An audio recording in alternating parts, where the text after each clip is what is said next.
नमस्कार, आपसे मेरा नाम है शोभी यादव एडवोकेट और मैं आप सभी के लिए लीगल एडवाइस वीडियोस अपलोड करता हूं जो कि आप सब लोग लाइक करते हैं, पसंद करते हैं, शेयर करते हैं और सब्सक्राइब भी करते हैं। अब तक नहीं किया है तुरंत करिएगा और दूसरे लोगों तक भी इस जानकारी को जरूर शेयर करिएगा।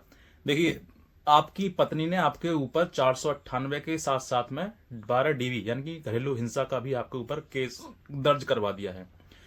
आप दर्ज होने के बाद जैसे ही आपके पास घर पर पुलिस या फिर कोई डाकिया आपके पास सम्मन लेकर आता है, आप इतने घबरा जाते हैं, इतने पैनिक हो जाते हैं जैसे आसमान आपके ऊपर टूट पड़ा हो। आप जितने घबराएंगे, परेशान होंगे, उतने ही आप फंस जाएंगे। आपको पैनिक नहीं होना है, परेशान नहीं होना है, थोड़ा सा धैर्य रखना है और धैर्य रखने के साथ साथ में वो चीजें समझनी है कि वो है क्या वाकई। ये उनकी बात बोल रहा हूं मैं जो जिनके साथ में ऐसी कभी आज तक घटना हुई नहीं, जिन्होंने आज तक कोर्ट कचहरी थाना देखा नहीं, जिनको इसके बारे में पता नहीं, वो व्यक्ति जो है बहुत ज्यादा घबरा जाते हैं। कुछ लोग तो ऐसे हैं कि बेड पे पड़ जाते हैं, सब काम धाम सब छोड़ देते हैं और टेंशन डिप्रेशन में इतना आ जाते हैं कि बस एक ही लगता है उनको कि मुझे जेल ना हो जाए, और जेल अगर मुझे होगी तो मेरे समाज में इज्जत क्या क्या होगा और मैं क्या करूंगा क्या नहीं करूंगा, अब तो मेरा कुछ रहा नहीं। अब ऐसी परिस्थिति में आपको अपने आप को थोड़ा संभालना है, क्योंकि ये परिस्थिति आप ही के सामने नहीं है। ऐसे ना जाने हजारों लाखों हस्बैंड्स हैं जिनकी पत्नियों ने उनके ऊपर मुकदमे कर दिए हैं। अब आप इस परिस्थिति में फंस गए हैं तो ये एक दो ही काम है आपके लिए, या लड़ना या फिर मरना।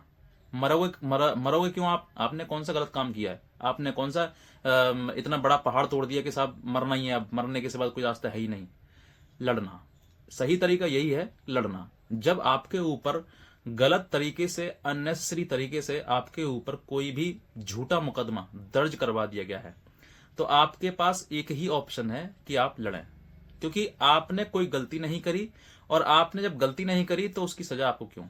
आप समय आने पर ईश्वर उसको सजा देगा, क्योंकि आपका कहीं ना कहीं आपने जब गलती करी नहीं है और आपके साथ में कुछ ऐसा हुआ नहीं है, तो आपको जो परेशानी दे रहा है व्यक्ति, उस व्यक्ति को परेशान करने के बाद जो है एक समय ऐसा आएगा कि भगवान उसको परेशान करेगा और इतना कर देगा कि वो खुद अपने जीवन से परेशान तंगा करना जीवन समाप्त कर लेगी। तो ये चीजें आपको समझना है कि मुझे इस तरह की चीजें अगर आप सामने आती हैं तो मुझे ऐसा घबराना, पैनिक होना, परेशान होना या टेंशन टेंशन डिप्रेशन वगैरह सब में आ जाना, भैया हम ऐसा मत करना। बहुत सारे लोगों के ये सवाल आते हैं कि सर 12 DV घरेलू हिंसा का मेरे पास केस कर दिया मेरे ऊपर और मेरे साथ साथ उसने मेरे परिवार के 9 लोगों के नाम लिखवा रखे हैं, यानी कि एक नहीं 9 लोगों के नाम। तो सोचकर देखिए उस व्यक्ति पे क्या परेशानी आती है, जो कि सबके सब, जिनका कोई मतलब नहीं, काम नहीं, धाम नहीं, कोई दूर दूर तक रिश्ता नहीं उनका। कभी वो ससुराल में कभी बहू से कोई उन्होंने कोई बात नहीं करी, कभी आए नहीं और उनके नाम दे दिए। वो नाम का जो पीछे उद्देश्य होता है ना, घरेलू हिंसा में 50 नाम देने, 9 नाम देने का काम, वो उनका उद्देश्य यही होता है कि मेंटली टॉर्चर, यानी कि मेंटली प्रेशर देने का, बस, और कुछ नहीं है उसके पीछे। जब 9 लोगों को कोर्ट के द्वारा सम्मन या नोटिस जाएगा ना, तो 9 लोग सब के सब प्रेशर किसको करेंगे? हस्बैंड को, पति को, कि तुम्हारी वजह से हम फंस गए, आज तुम्हारी वजह से हमारा नाम गंदा हो गया, हमारा हमारा नाम क्रिमिनल हो गया, हमारा ये हो गया, वो हो गया। ऐसी चीजें आपके सामने जब आएंगी और जब आएंगी सब लोग तुमसे कहेंगे, तो फिर 100% इसमें यही चीज आएगी कि आपको वो व्यक्ति जो है इतना मतलब प्रेशर करेंगे कि आप हर तरीके से पिस जाओगे।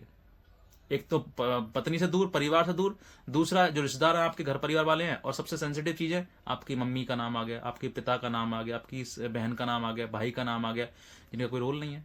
तो आप इन सब चीजों से घबराइए मत। बहुत सारे लोगों को ये दिल में डर रहता है ना कि सर जेल हो जाएगी, मैं कितने साल जेल चला जाऊंगा, मुझे हुआ खा जाए। अरे भाई साहब, ये सब चीजें मत करिए। ये जो 12 DV का घरेलू हिंसा का जो मुकदमा है ना, वो सिर्फ और सिर्फ सेमी क्रिमिनल है। सेमी क्रिमिनल मतलब कि इसमें जमानत कराने की आवश्यकता नहीं है आपको। इसमें भविष्य में क्या होगा वो मेंटेनेंस से संबंधित है, मतलब पैसे से संबंधित है और कुछ नहीं है। आपको डरना घबराना नहीं है। मतलब इन सब चीजों के इतना प्रेशर, आप टेंशन लोगे ना, तो आपको बहुत ज्यादा परेशानी आ जाएगी। आप जानबूझकर जो काम नहीं कर रहे हो ना, वो भी काम कर बैठोगे। तो इसलिए आपको, वो मैं क्या बताना चाह रहा हूं आपको इस वीडियो के माध्यम से, कि जब आपके परिवार के नाम ले दिए हैं या 10 लोगों के नाम दे दिए हैं, पति को छोड़ दीजिए, आपने इतने नाम दे दिए ना, उन सभी नामों का कोई भी इसमें काम नहीं है। बस इतना समझ लीजिए। इसमें काम सिर्फ और सिर्फ किसका है? पति का है। कल को 12 DV का घरेलू जो हिंसा का जो मुकदमा है, अगर वो डिसाइड होता है, अंततः डिसाइड होगा, क्योंकि आज जब कोर्ट में डाली तो कोर्ट कोई ना कोई आप तो आदेश तो देगा ही देगा। तो उसमें कुछ चीजें आपको लिखी होंगी, क्या क्या होगा कि जो व्यक्ति है, जो पति है, उस पर कुछ ना कुछ लायबिलिटी दी जाएगी, यानी कि मेंटेनेंस की कुछ ना कुछ पैसे की लायबिलिटी दी जाएगी। दूसरा, उसमें हो सकता है कि पत्नी ने अगर मांगा हो घर में रहने का अधिकार, तो उसको घर में रहने का अधिकार दे दिया जाता हो। ये सब चीजें हो सकती हैं। ऐसा नहीं है कि जो लोगों के नाम दिए हैं तो उनको सजा हो जाएगी, उनको जेल जाना पड़ेगा, उनको मुकदमे में आना पड़ेगा, नहीं। अगर 12 DB का घरेलू हिंसा का मुकदमा कर दिया ना, तो आने की जरूरत भी पति को ही है बस। बाकी सब लोगों की जो है हाजिरी माफी वगैरह लगा दी जाती है कोर्ट में। अब इन सब चीजों से आपको परेशान नहीं होना है। और दूसरा, पहले बताया आपको कि ना ही तो आप घबराना टेंशन है, दूसरा ना ही तो आपको उसमें कोई जमानत करानी है, और ना ही किसी प्रकार से आपको कोई जेल होगी। ये कंफर्म है, आपको कोई जेल नहीं होगी। सारा नियम जो रोल है वो पति का है, पति के ऊपर ही सब पूरा मुकदमा है, चाहे वो दहेज का हो, मेंटेनेंस का हो, 12 DB का हो, किसी का भी हो, आपको कोई मतलब नहीं है। अब कुछ लोग ऐसा भी करते हैं कि उसमें डिस्चार्ज पिटीशन मूव करते हैं, हालांकि कर सकते हैं, आपके पास अधिकार है, लेकिन जब कुछ होना ही नहीं है परिवार के नाम पर, तो डिस्चार्ज पिटीशन फाइल क्यों करना है? क्यों अननेसेसरी चीजें करनी है? लड़ते जाइए, जो बात सामने आ रही है उसको कहते जाइए, जो समय आने पर कोर्ट न्यायालय आपके आदेश देगा वो आपको मान्य है, स्वीकार है वो चीजें। बस इसमें इतना पैनिक परेशान होने की कोई आवश्यकता आपको नहीं है। बस इतना है कि बस लीगली आप चीजों को समझते रहिए, लड़ते रहिए, और टाइम टू टाइम उनको अपडेट रहिए। और अब तो जजमेंट भी बहुत सारे सुप्रीम कोर्ट के लैंडमार्क जजमेंट आ चुके हैं 12 DB और मेंटेनेंस के संबंध में। उन सब चीज़ों को पढ़िए, अपने वकील साहब को पढ़ाइए, ताकि टाइम टू टाइम आपके मुकदमे में जो है वो मेंटेनेंस के संबंध में जो जजमेंट है वो लगाते रहें, और उसका रिलीफ आप लेते रहें। बस इतना ही है। बाकी आपको ही मालूम है कि मेंटेनेंस और DB ये सब चीज़ें मुकदमे जो है झूठे दर्ज करवाए जा रहे हैं, और ये दर्ज इसलिए कराया जा रहा है ताकि आपके ऊपर प्रेशर बने। रहना है उसको, नहीं रहना ये बात की बात है। ना रहने की तमाम कंडीशंस हैं, और रहने का एक भी उसके पास बहाना नहीं है। क्योंकि अगर वहां रहना होता है तो जहां जहां रहना होता है वहां मुकदमेबाजी नहीं होती है। हर हालात में पत्नी पति के साथ रहती है, जैसे भी है जीवन यापन उसी के साथ करना है। लेकिन जहां रहना ही नहीं है या फिर कुछ और ही मनसा है, तो फिर मुकदमे ही करवाने होते हैं।